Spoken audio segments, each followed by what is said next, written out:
கல்பாக்கம் பணிமனையில் பேருந்துக்காக காத்திருக்கும் பள்ளி மாணவ, மாணவியர் மற்றும் வெளியூர் வேலைக்கு செல்வோர் பேருந்துகள் இயங்காததால் பெரும் அவதிக்குள்ளாகினர். தமிழகத்தில் போக்குவரத்து தொழிலாளர்கள் இன்று வேலைநிறுத்தம் அறிவித்த நிலையில் திமுகவை சேர்ந்த தொழிற்சங்கத்தில் உள்ளவர்கள் மட்டும் பேருந்துகளை இயக்கி வருகிறார்கள். அதனை கண்டித்தும் தமிழக அரசை கண்டித்தும் CITU, AITUC உள்ளிட்ட தொழிற்சங்கங்கள் வேலைநிறுத்தத்தை அறிவித்தது.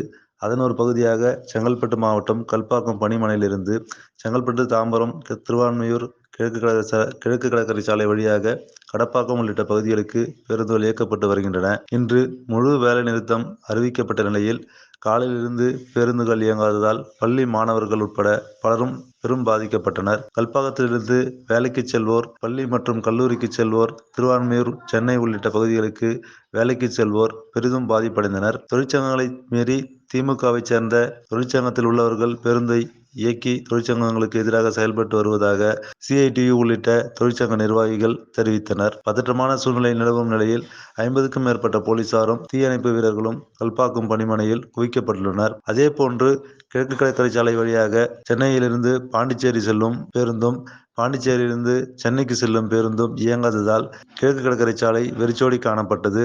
பேருந்துகள் இயங்காததால் கல்பாக்கம் அடுத்த வெங்கப்பாக்கம் கிழக்கு கடற்கரை சாலையில் சென்னைக்கு பணி நிமித்தமாக செல்வோர் பெரிதும் பாதிப்படைந்து பேருந்து நிலையம் அருகே காத்து நிற்கும் சூழ்நிலை நிலவி வருகிறது.